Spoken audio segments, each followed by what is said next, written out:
Hello everyone, welcome to today's class. आज के lecture में हम लोग लिमिट्स का एक और सब टॉपिक देखेंगे, जिसमें लिमिट्स जो हैं उसमें कंडीशन क्या होगी कि लिमिट जो होगी वो एक्सटेंडिंग टू इन्फिनिटी वाले क्वेश्चन होंगे। ठीक है, तो एक्स इक्वल टू इन्फिनिटी वैसे तो देखो पुट करके सॉल्व हो नहीं सकता। इनफाइनाइट जब वैल्यू हमें पता ही नहीं तो सॉल्व तो कैसे ही करेंगे। ठीक, यूजुअली इन्हें सॉल्व करने का ना एक तरीका होता है।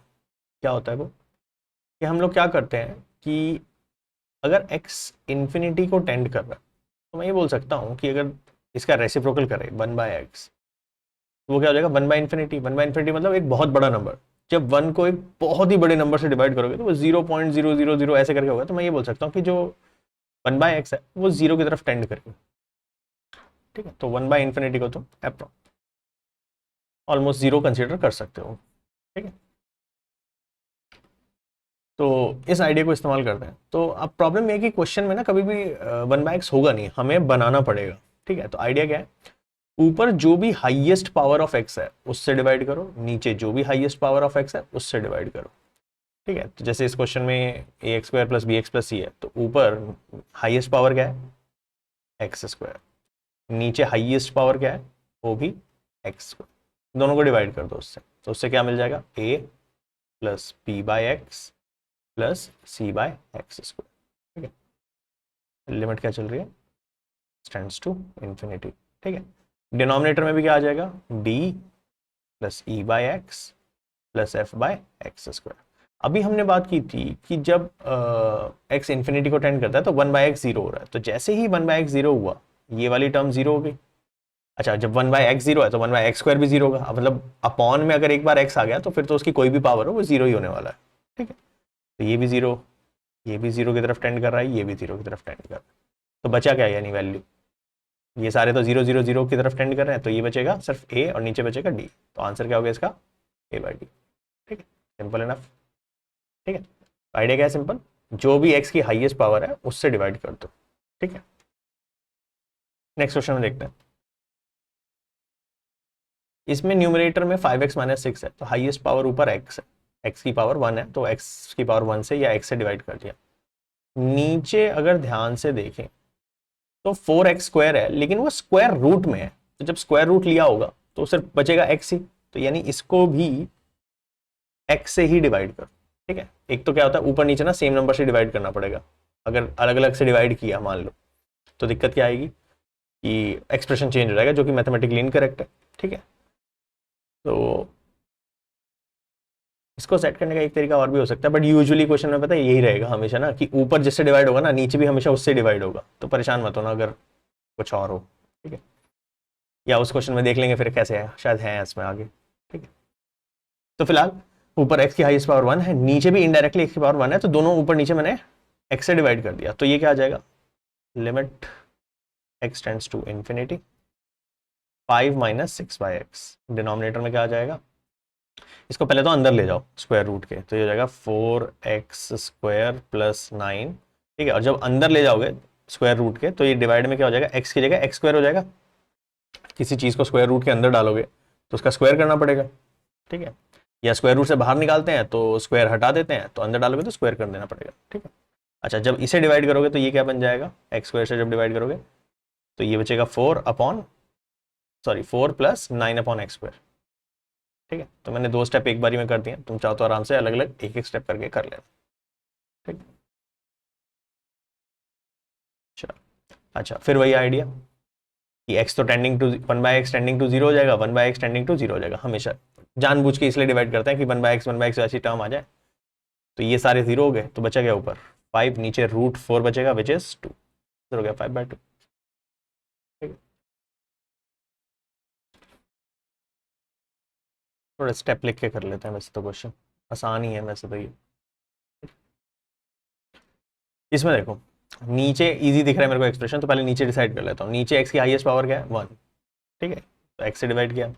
अच्छा, ऊपर भी आइडिया क्या है, ध्यान से अगर हम देखें तो ऊपर x² है लेकिन वो स्क्वायर रूट में है, तो यानी कि एक तरह से सिर्फ x ही बचा। तो यानी ऊपर भी x की हाईएस्ट पावर 1 ही अवेलेबल है इनडायरेक्टली। ठीक है, तो यानी ऊपर नीचे दोनों से डिवाइड करना पड़ेगा x से। तो मैं आराम से ना इसको लिख के दिखा देता हूँ, 3x² - 1 upon x root two X square minus one upon X, ऊपर डिवाइड कर दिया एक्स से, और हर दोनों दो टर्म थी इसलिए दोनों को डिवाइड कर दिया।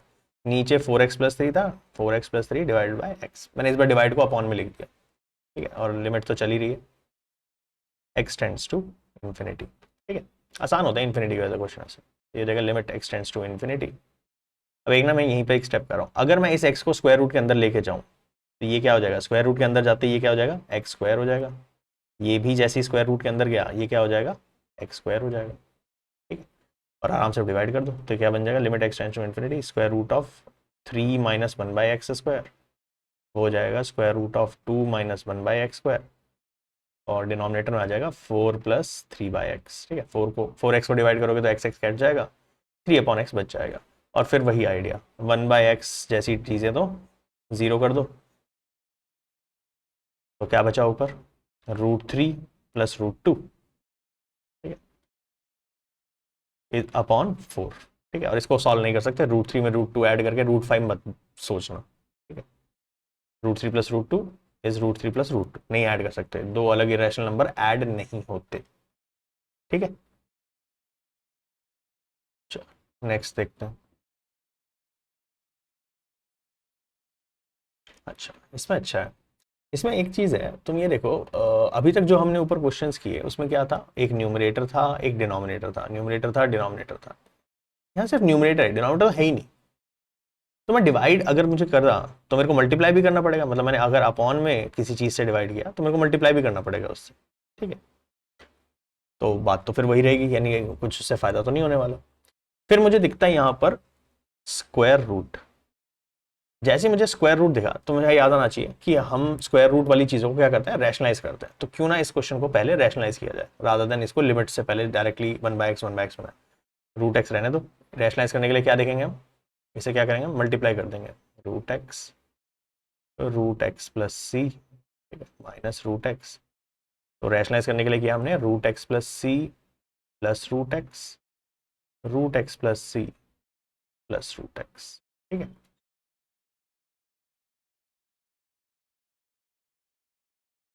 Limit x tends to infinity, limit x tends to, तो ऊपर वाले को मल्टीप्लाई कर दो ये वाले को, तो a plus B A minus B A square B square, ठीक है, तो इस जगह x प्लस सी, ठीक है, बी स्क्वायर हो जाएगा √x का स्क्वायर x, डिनोमिनेटर वाले को लिख दो x √x plus C plus √x, ठीक है, x x कट गया तो बच क्या गया सिर्फ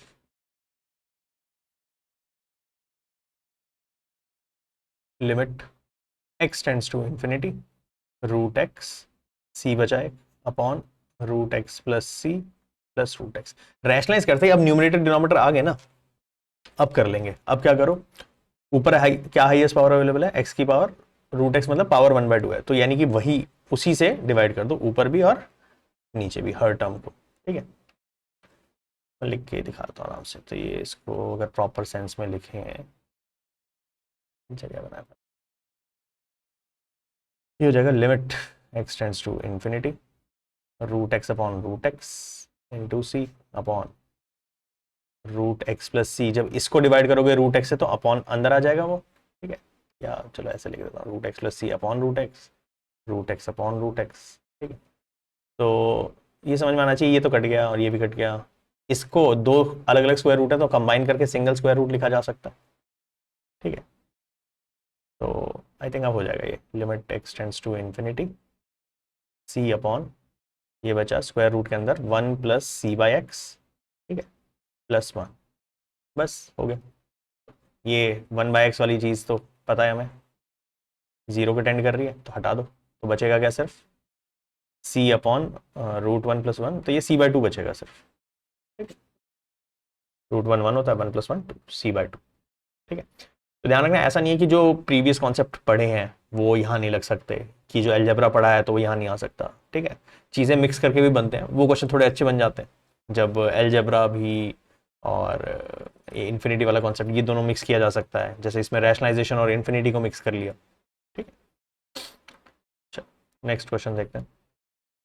तो अब जैसे ये क्वेश्चन है, अब इसके लिए ना थोड़ा सा तुम्हें ना वो सीक्वेंस सीरीज आना चाहिए, ठीक है। वैसे तो एपी से भी कर सकते हो अगर मतलब नहीं आता, ठीक है। 1+2+3+ dot dot dot up to n, अगर इन्हें ऐड करना है तो एक तरीका तो है कि एपी के फॉर्मूले से कर लेना, ठीक है।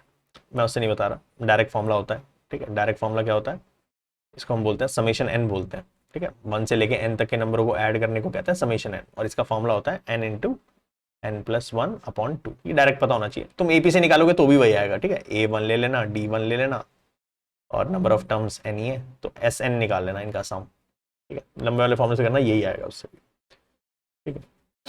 तो बस इसको लिख देते हैं, इतना ही बस था इस क्वेश्चन में ट्विस्ट। तो ये हो जाएगा limit n tend to infinity, ऊपर हो गया n(n+1/2) और नीचे n² चल ही रहा है। और ऊपर हाईएस्ट पावर क्या हो जाएगी, जब इन्हें मल्टीप्लाई करोगे तो हाईएस्ट पावर कितनी आने वाली है, n² ही आएगी। मतलब मल्टीप्लाई कर ही देते हैं पहले, limit n tends to infinity n²+n/2n², ठीक है। अब ऊपर हाईएस्ट पावर है n², डिवाइड कर दो n² से। नीचे भी कितना हाईएस्ट पावर, n² ही है। मैंने बोला था ज़्यादातर क्वेश्चन में यही रहेगा। जब डिवाइड करोगे तो क्या आ जाएगा, limit n tends to infinity, n² से डिवाइड करोगे 1 आएगा, n से डिवाइड करोगे n² को तो 1/n आएगा। नीचे क्या आ जाएगा, नीचे सिर्फ 2 बचेगा, और फिर वही concept 1/n, n tend to infinity है तो 1/n कितना हो जाएगा, 0। आंसर क्या आ जाएगा इसका, 1/2, ठीक है। Simple enough. बस तुम्हें ये पता होना चाहिए था डायरेक्ट कि ये समेशन n इंटू n+1/2 है, और अगर सीक्वेंस सीरीज पढ़ा है तो ये कोई खास बड़ी चीज़ नहीं है, ठीक। और अगर भूल गए हो तो एपी से कर लेना, क्वेश्चन करने से मतलब है।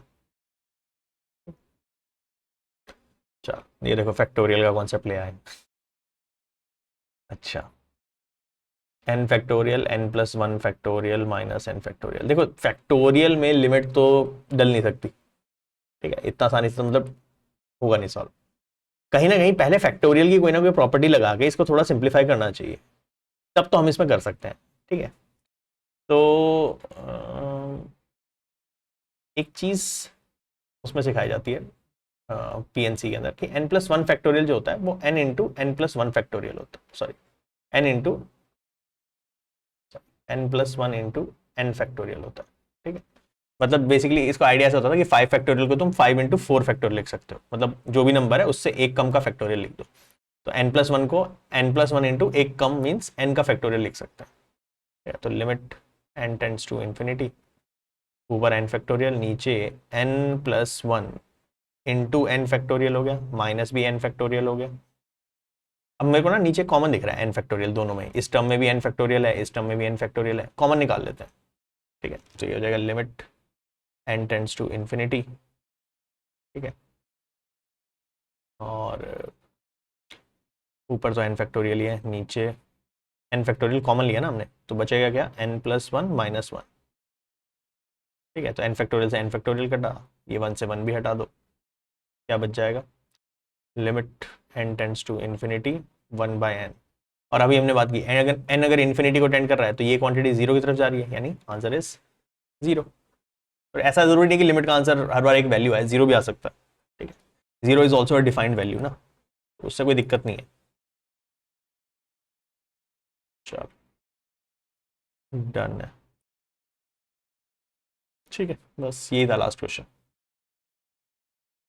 ठीक है। तो छोटा सा ही टॉपिक था, पर वेरिएशंस और भी बन सकती हैं, तो आइडिया ध्यान रखना कि घूम फिर के तुम्हें क्या करना है, 1/x 1/x जैसी चीजें बनानी है। जब भी इन्फिनिटी का कॉन्सेप्ट है दिमाग में हमेशा सबसे पहले चाहिए कि क्या डिवाइड करके कर लें इसे, ठीक है। ठीक है, that's it for this lecture, next class में मिलते हैं। Good day everyone.